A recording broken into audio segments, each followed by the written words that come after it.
2022년 5월 13일 금요일 천광성교회 새벽기도회 시작하겠습니다.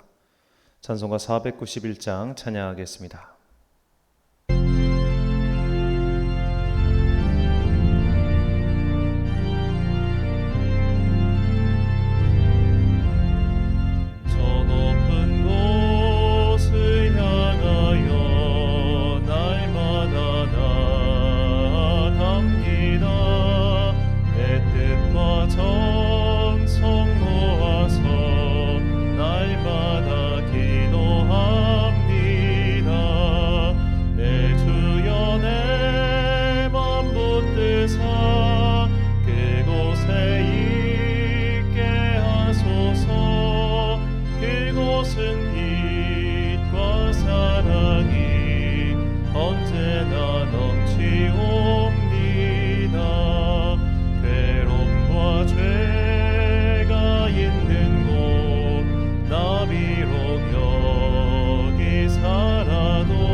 빛과 사랑이 언제나 넘치옵니다.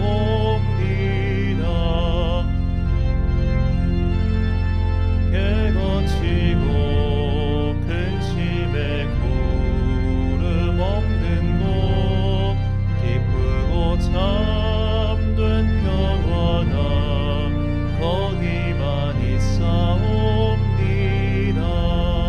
내 주여 내 맘 붙드사 그곳에 있게 하소서. 그곳은 빛과 사랑이 언제나 넘치옵니다. 험하고 높은 이 길을 싸우며 나아갑니다. 다시금 기도하오니 내 주여 인도하소서. 내 주여 내 맘 붙드사 그곳에 있게 하소서. 그곳은 빛과 사랑이 언제나 넘치옵니다. 내 주를 따라 올라가 새 우뚝 서 영원한 복락 누리며 즐거운 노래 부르리. 내 주여 내 맘 붙드사 그곳에 있게 하소서.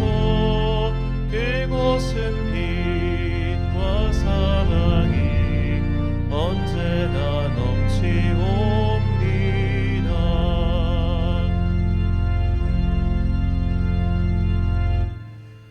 오늘 우리에게 주신 하나님의 말씀 히브리서 6장 1절부터 20절까지 말씀입니다. 히브리서 6장 1절부터 20절까지의 말씀. 이제 봉독하겠습니다. 하나님의 말씀 경청하십시오. 그러므로 우리는 그리스도 교회의 초보적 교리를 제쳐놓고서 성숙한 경지로 나아갑시다.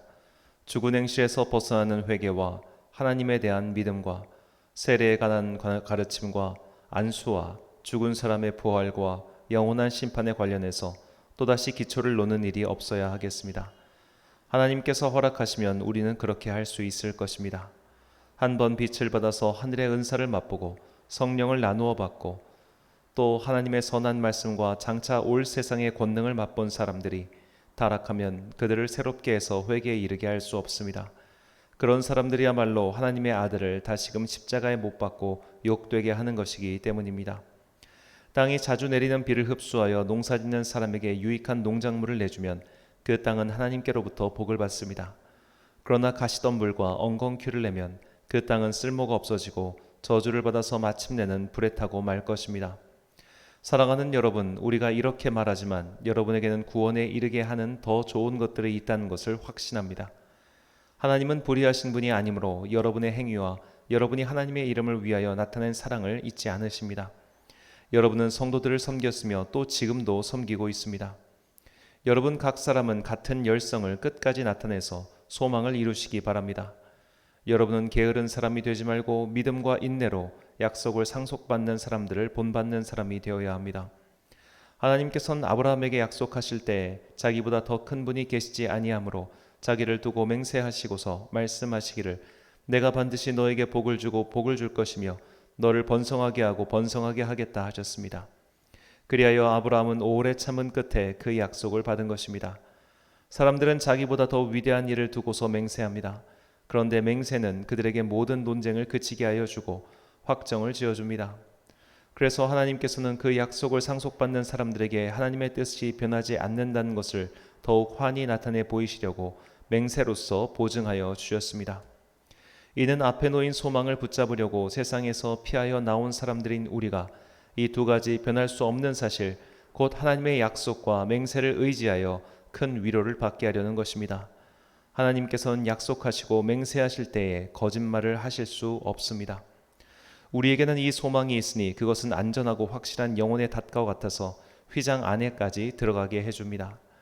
예수께서는 앞서서 달려가신 분으로서 우리를 위하여 거기에 들어가셔서 멜기세덱의 계통을 따라 영원히 대제사장이 되셨습니다. 아멘.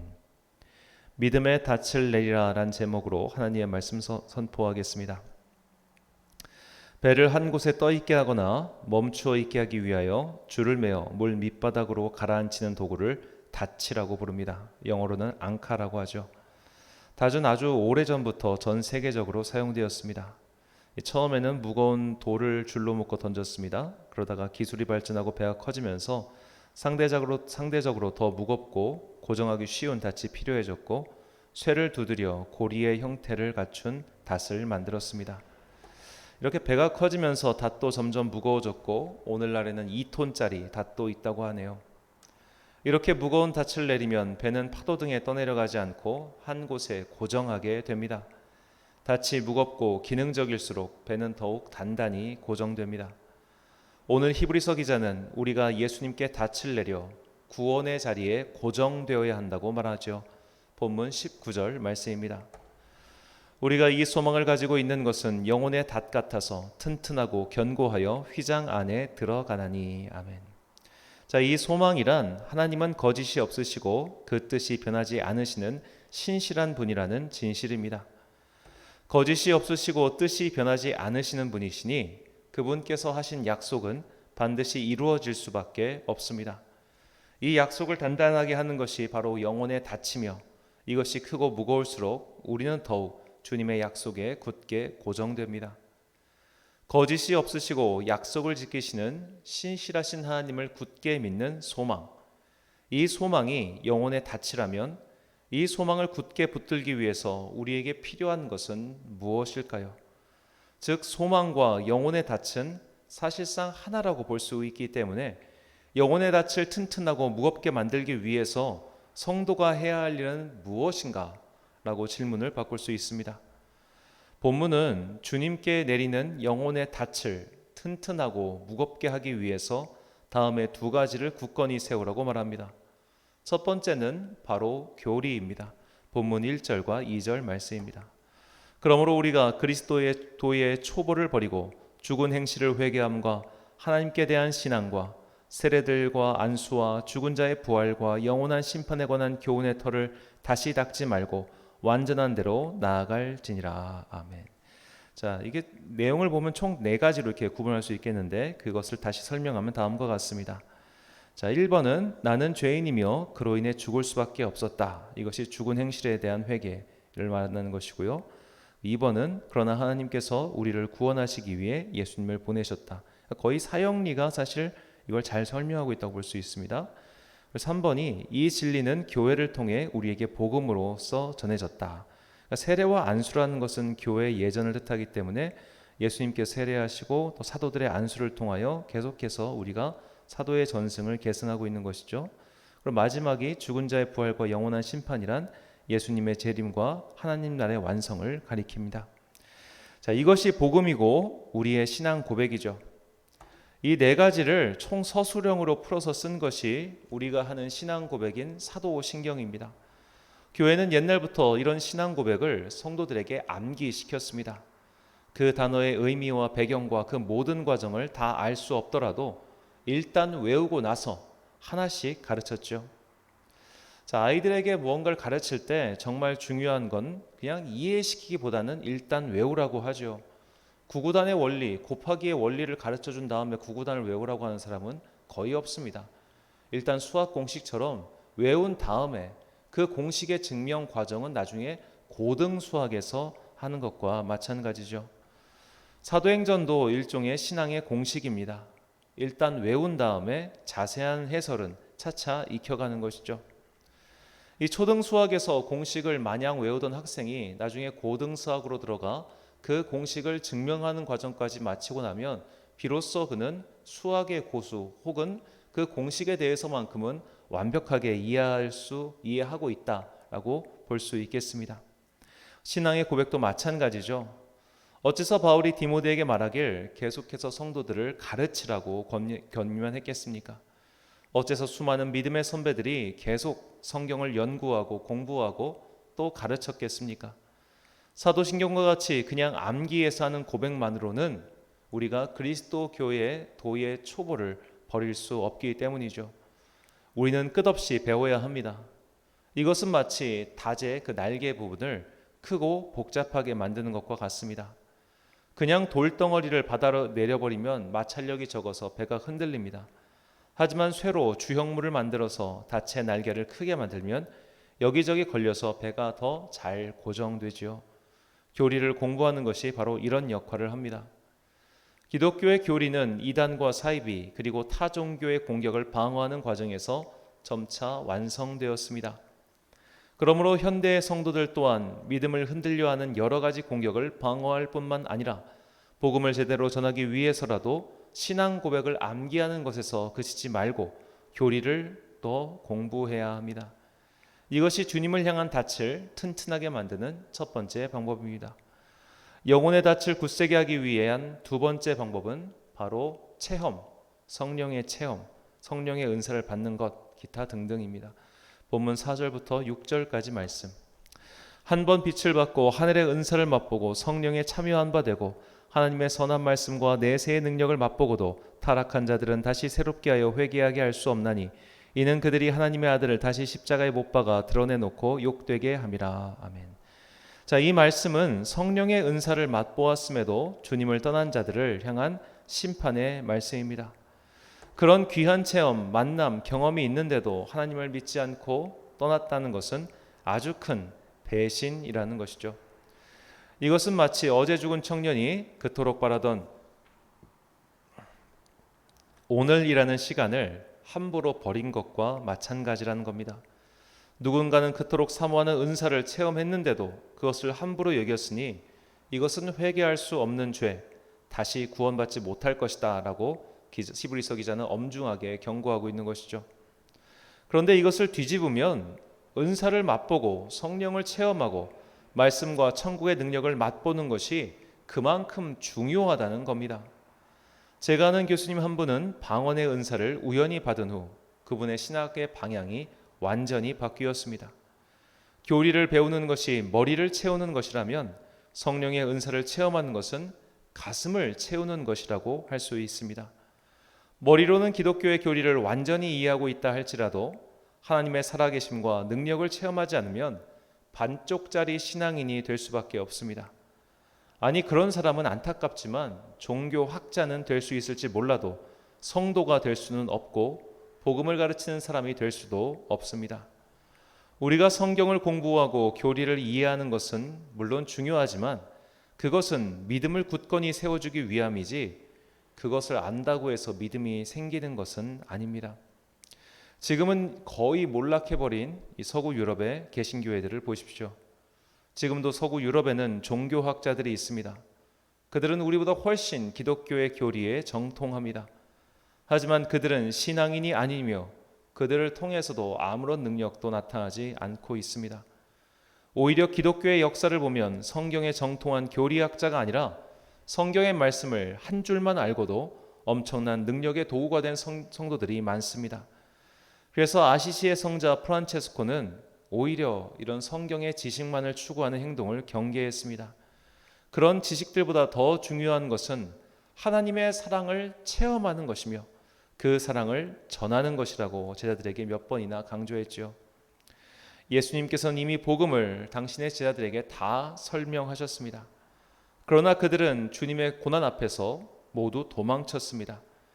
아직 성령이 오시지 않았기에 그들의 믿음이 온전하지 않았기 때문입니다. 그들 안에 성령이 오셨을 때 그들은 더 이상 도망치는 제자가 아니라 복음을 전하는 사도가 되었고, 예수님의 말씀을 온전히 깨달아 그 이후로는 전혀 흔들리지 않은 그 무거운 닻을 주님께 단단히 내린 채 살아갔습니다. 우리 또한 그래야 합니다. 머리로만 이해하는 복음을 지나 경험하는 신앙이 되어야 합니다. 고린도전서 2장 4절과 5절 말씀입니다. 내 말과 내 전도함이 설득력 있는 지혜의 말로 하지 아니하고 다만 성령의 나타나심과 능력으로 하여 너희 믿음이 사람의 지혜에 있지 아니하고 다만 하나님의 능력에 있게 하려 하였노라. 아멘. 사랑하는 천안 광성교회 성도 여러분, 그리고 이 새벽을 함께 깨우고 계신 귀한 주님의 자녀 여러분, 우리가 흔들리지 않을 구원의 닻을 내리기 위해서 복음에 대한 이해와 경험이 필요합니다. 머리로 이해하는 것만으로는 안 됩니다. 인간의 지식과 인식에는 한계가 분명하기 때문에 이런 이들은 들었을 때는 깨닫지만 인생의 위기가 닥쳐오면 금방 흔들리고 맙니다. 그래서 하나님에 대한 경험, 은사에 대한 체험 등이 필요합니다. 이런 경험만으로는 또 불충분하죠. 강력한 영적 체험 이후에 말씀의 지혜로 채워지지 않으면 오히려 마귀의 손에 붙잡혀 이단과 사이비로 빠지는 이들 또한 많습니다. 그러므로 올바른 교리와 성령의 은사 체험, 이 두 가지가 바르고 굳건하게 성도 안에서 갖춰질 때 우리는 더욱더 튼튼하고 무거운 닻을 주님께 내리게 될 것이며 이 믿음과 소망으로 말미암아 풍파가 닥쳐도 흔들리지 않게 될 것입니다. 크고 강력한 믿음의 닻을 내려 주님을 다시 배울 때까지 이 세상의 파도에 넘어가지 않는 성도들이 되시길 간절히 축원합니다. 기도하겠습니다. 사랑과 은혜가 충만하신 아버지 하나님, 지난 한 주간 업무를 마무리하는 이 금요일 새벽, 우리는 다시 한번 주님 앞에 나와 당신의 은사를 체험하기를 소망하고 있습니다. 주님께서는 살아계셔서 지금도 역사하고 계신 하나님입니다. 그 하나님의 능력을 오늘 나의 삶의 자리에서 체험하게 하여 주옵소서. 그 성령께서 베풀어 주시는 은사를 이 작은 몸으로 체험하게 하여 주옵소서. 또한 주님, 내가 열심히 주님의 말씀과 지금까지 주님께 세워주신 이 교회의 가르침을 잘 지키고 배워나가겠습니다. 이처럼 나의 안에 이 기독교 복음에 대한 바른 지식과 그리고 기독교 복음에 대한 바른 체험이 갖추어졌을 때 우리는 마침내 흔들리지 않고 튼튼하고 무거운 닻을 주님께로 내려서 이 세상의 어떤 파도에도 흔들리지 않을 그런 굳건한 성도가 될 줄 믿습니다. 주님, 우리를 변화시키사 우리를 그런 자들로 삼아 주옵소서. 특별히 주님, 내가 성령의 은사를 체험하기를 원합니다.